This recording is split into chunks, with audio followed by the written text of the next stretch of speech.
neither side will concede defeat, even though it is in their best interest to reach a ceasefire. And this will have dramatic consequences on the global economy. And this war could drag on for years and years. Already, we're seeing major repercussions on the global economy in that flights are being canceled. In Southeast Asia, they ran out of fuel, so they're asking people to stay at home. And in a few more months, experts are predicting a food shortage, meaning that nations will be forced into food rationing. And today, there's a major escalation in that the Israelis struck the largest gas field in Iran, and Iran retaliated by attacking energy infrastructure of the GCC. And Iran has stated that its purpose, its goal, its strategy is to move oil to $200 a barrel, which will have a really significant impact on the global economy because the entire global economy is based on access to cheap energy. So unfortunately, I think that we can expect this war to drag on for years and years. Eventually, America will send in ground troops. Eventually, the Strait of Hormuz will be contested. Eventually, this will spread all across the world. Eventually, other nations will be drawn in. So Saudi Arabia is thinking about declaring war on Iran. And Saudi Arabia has a mutual defense pact with Pakistan. So Pakistan will be drawn into this war. So things are spiraling out of control. And just recently, Ali Larijani, who is the de facto head of the Iranian war effort, was assassinated. And he was a pragmatic elder statesman in Iran who had the authority to negotiate a ceasefire. Now that he's gone, there really is no more off-ramp. So both sides are committed to a long war of attrition, and the consequences for the entire global economy are quite dire. Once this war starts, it achieves a momentum and a logic of its own. So the United States doesn't really have an off-ramp, meaning that if it tries to negotiate a ceasefire with Iran, Iran would ask for reparations, about $1 trillion, basically. It would ask for the United States to leave the Middle East permanently to ensure its long-term survival. If the United States were to do that, then the GCC nations would collectively become client states of Iran, because only Iran can guarantee their safety, as well as use of the Strait of Hormuz. The GCC is the basis of the petrodollar. So what the GCC does is it sells oil in US dollars and then recycles this money back into the American economy. So if the GCC were to abandon the petrodollar, then this would have severe repercussions on the American economy. Also, there'd be a chain reaction in that Japan and South Korea would look at what's happened in the Middle East and decide that the United States can no longer guarantee their safety. So they would have to remilitarize, and they would have to spend all the resources on adapting to the possible China threat. And then you have Europe, and then Europe would look at what happened in the GCC as well as in Southeast Asia, and they would be like, why are we fighting Russia? Wouldn't it be in our best interest to negotiate a peace treaty with Russia as soon as possible? What this would mean the collapse of the US dollar as a global reserve currency. Remember that America is sitting on $39 trillion in debt. And so the American economy is a Ponzi scheme that relies on foreign nations to continually buy US dollars. So the US economy would not be able to withstand, essentially, American withdrawal from the Middle East. So the Americans are stuck where they are right now, unfortunately. So both the United States and China benefit from the status quo. And China has a vested interest in seeing a very quick solution to this war in the Middle East. China imports about 40% of its energy needs from the GCC. So not just Iranian oil, but also Qatari natural gas. Right. So as you point out, China very much wants to see, as soon as possible, a ceasefire. Unfortunately, it is the nature of the Chinese government not to interfere in foreign affairs. China doesn't really have a geopolitical framework, a grand strategy. It really believes in global trade.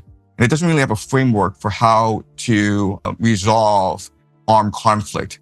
And so Chinese policymakers are really stuck. And in fact, Chinese policymakers have come out publicly saying that they would like the carnage, the violence in the Middle East to stop as soon as possible, and for the Strait of Hormuz to open up. But unfortunately, as I pointed out previously, when a war starts, it achieves a momentum and a logic of its own. And it's very hard to stop a war once it starts. This war, it will accelerate three major trends, and nations will have to adapt to a new reality in which energy is no longer cheap and accessible. The first major trend is deindustrialization, meaning that right now you just have too many people living in cities. And you can do that as long as you can import cheap energy and cheap food. But when cheap energy and cheap food are gone, then you need people to work the fields, to grow food for your economy. So you have to deindustrialize and reduce your energy dependence. Okay, that's one major trend that we should see very soon. Second major trend we should see is remilitarization, in that before we had Pax Americana, where America basically guaranteed global peace. And America basically prevented nations from going to war against each other. So for example, Trump brokered a ceasefire between India and Pakistan because these two nations have much hostilities against each other. But now that America no longer has the aura of invincibility and ability, now that the American military does not come across as almighty, then America doesn't have the power to stop kids from attacking each other on the playground anymore. So nations have to remilitarize, especially nations like Japan, which before relied too heavily on American military protection. Okay, so that's number two, the remilitarization of the world. And the third major trend we should see is mercantilism, meaning that now that global trade is disrupted, nations, especially advanced industrial nations such as Japan and Germany, they need to create their own independent, self-sufficient supply chains. Fortunately, America doesn't have this issue because the Western Hemisphere is extremely wealthy and abundant in natural resources. But if you are Japan and Germany, then you have to reach out and expand your borders if you are to maintain your industrial might. So these are the three major trends we should be seeing very quickly. From the surface, it seems as though Japan has a lot of structural weaknesses, okay? So for example, it has an aging population. It has the oldest population in the world. That's a huge constraint on the future growth potential of Japan. Another problem for Japan is that it is resource dependent. It relies on imports for its resources. And Taiwan blocks off the Strait of Malacca, right? Because Japan requires most of its energy from the GCC through the Strait of Malacca, and Taiwan will be a barrier. So if Taiwan were to reunify with China, then basically Japan can be blockaded and they could be starved. And the other major issue with Japan is its economy, where for the past 30 years, it's in a deflationary spiral because of its excessive debt burden. So there are fundamental weaknesses to Japan. But I'm a historian and I study historical patterns. And what I've seen is that the Japanese people are incredibly resilient. You go back to the 13th century, and the Mongols invaded not once, but twice. And at this time, Japan was very much a feudal nation divided into different fiefdoms. And they came together as a people to defeat the greatest empire in the world at that time, not once, but twice. And then you go to the middle of the 19th century, when China was being carved up by these Western industrial powers. And it seemed as though Japan was about to be carved up as well. But the Japanese engaged in something called the Meiji Restoration. And in 20 to 30 years' time, they went from a feudal backward nation into an industrial power that ultimately defeated Russia in the Russo-Japanese War of 1905, right? And then you go to World War II, when America devastated Japan, not just the nuclear strikes, but also the fire bombings. So at the end of World War II, Japan was completely devastated. But in like 20 years' time, in a generation, they became the world's greatest manufacturing power. So I would not count the Japanese out. There's something about their culture that is extremely resilient, extremely entrepreneurial. And I think that given crises, they will come together as a people and adapt to these challenges. And so if I were to bet, if you give me like $1 billion and said, in East Asia, you can invest your money either in China or Japan, or you could invest half and half. South Korea is in a very precarious position, primarily because of North Korea. So once the United States is forced to withdraw from Southeast Asia, then North Korea can take the initiative. And the problem with this conflict is that Seoul, the largest city in South Korea, it's only 30 minutes away from North Korean artillery. So in like a whole day, North Korea could flatten Seoul. And so South Korea is in a very precarious position. Also, if you look at the economy of Seoul, of South Korea, it's a very ossified, very corrupt system where just a few companies control the entire economy. And this is what's led to intense competition in South Korea, which has led to the extremely low birth rate in South Korea. So South Korea is in a very precarious position. But what I will say about the South Koreans is that they are fanatical workers. They work really, really hard. And they have a long memory of colonial persecution from both the Chinese and the Japanese. And these are fiercely independent people. So I would not be surprised if North Korea and South Korea were to come to a compromise at some point, because both nations aspire for national unification.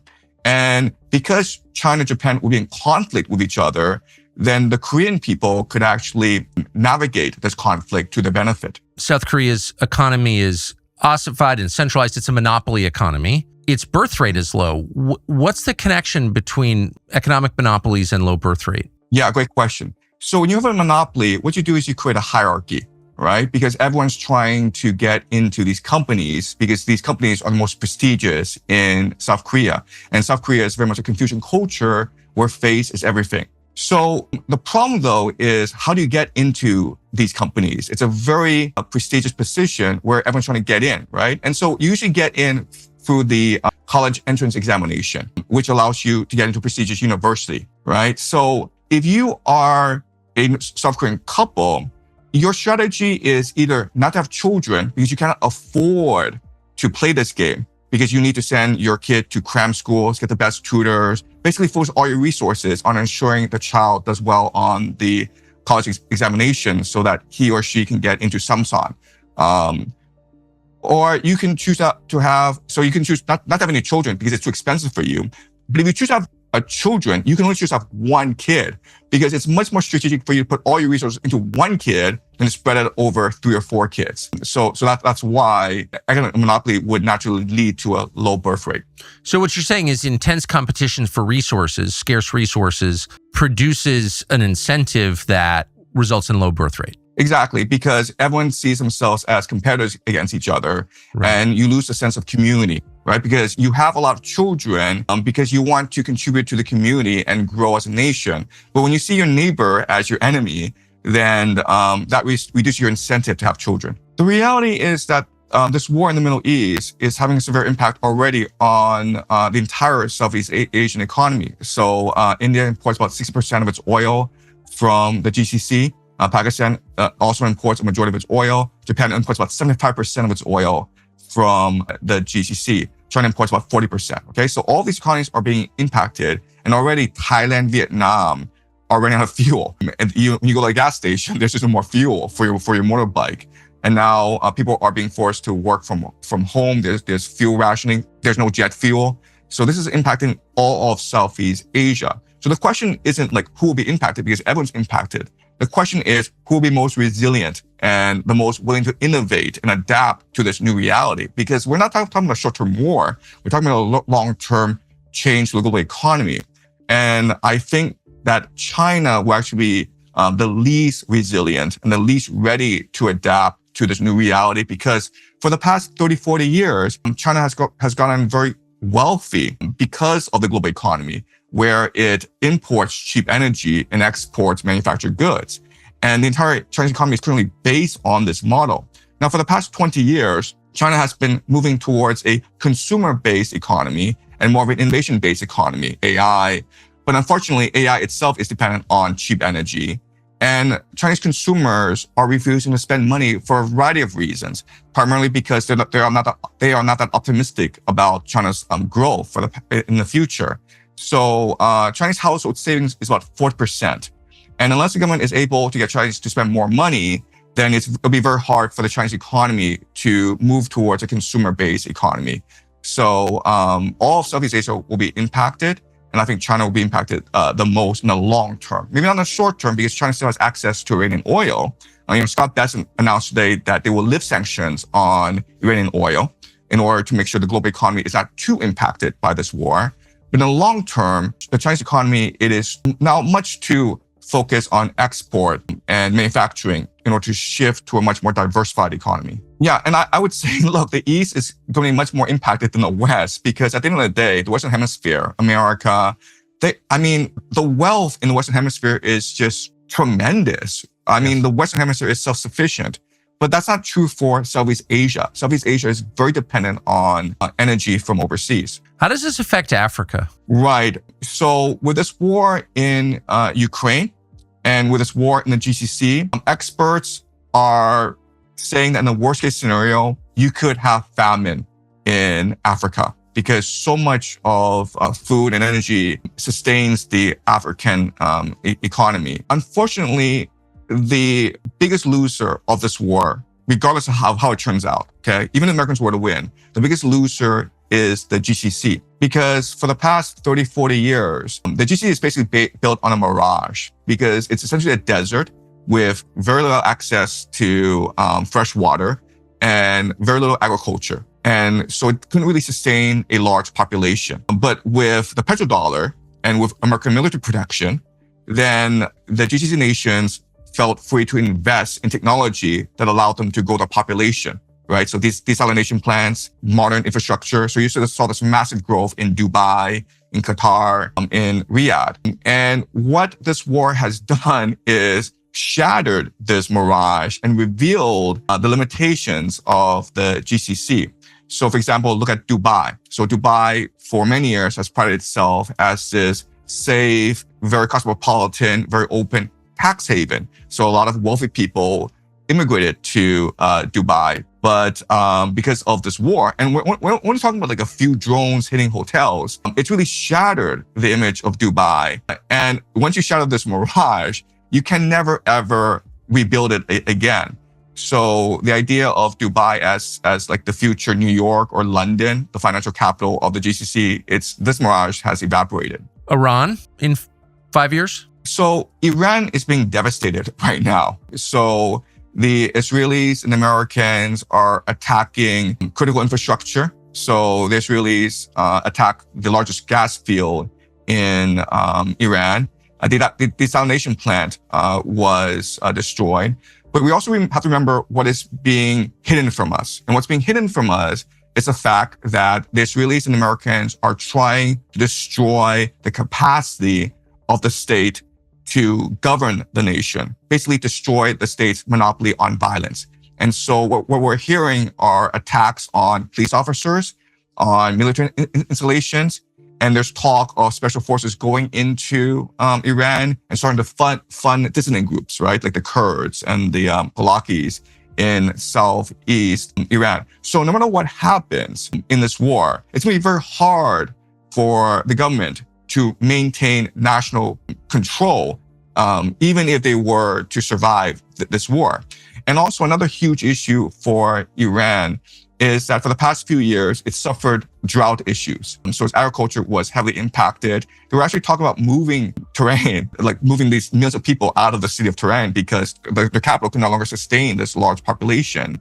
So this war will only exacerbate these environmental issues, especially with the attacks on critical civilian infrastructure, for example, dams, reservoirs, desalination plants. And it's going to take years and years for Iran to recover from this war as a nation. And you have basically the stirring of ethnic sentiments. You have the destruction of the state's capacity to deliver basic services. But the good news for Iran is that it seems as though they will be able to maintain control over the Strait of Hormuz. And that is critical because now they're able to charge a toll on anyone who uses the Strait of Hormuz. And they talk about 10%, which should generate about $800 billion a year annually for Iran. So the nation will be destroyed in this war, but if it's able to harness the pride of the Persian people, if it's able to unify the Persian people, and it's able to leverage the resource of the Strait of Hormuz effectively, then we can expect Iran to rise again in like 10 to 20 years' time. Where is Israel in a few years from now? So if you look at the main beneficiary of this war, it is Israel. because Israel has an ambition called the Greater Israel Project, which is what they believe that their God, Yahweh, promised to their ancestor, Abraham. And so they believe that Yahweh promised Abraham all the land from the Nile in Egypt to Euphrates in Iraq. If you look at the entire map, it also extends to Anatolia, which is southern Turkey, and even into Saudi Arabia. So if you look at what's happening, well, it's convenient in that the GCC is being destroyed. Saudi Arabia will probably be drawn into this war. It is possible Turkey will be drawn into this war as well. And this war allows Israel to remake the Middle East in its own image. Also, if you think about it, according to game theory, the main constraint to Israel achieving the Greater Israel Project is actually not Iran, but America, because America guarantees the military safety and protection of the GCC, Saudi Arabia, Qatar, Kuwait, Bahrain, UAE, these nations. And so if Israel is become dominant, it's become the hegemon of the Middle East, it needs to figure out how to remove America from the equation. And quite honestly, this war has shown the limitations of American power. It's really annoyed the American people. The American people do not want this war. And American people don't even understand why America is still in the Middle East. And so it's very possible that regardless of what happens in this war, America is forced to withdraw from the Middle East, in which case Israel is able to achieve its Greater Israel Project.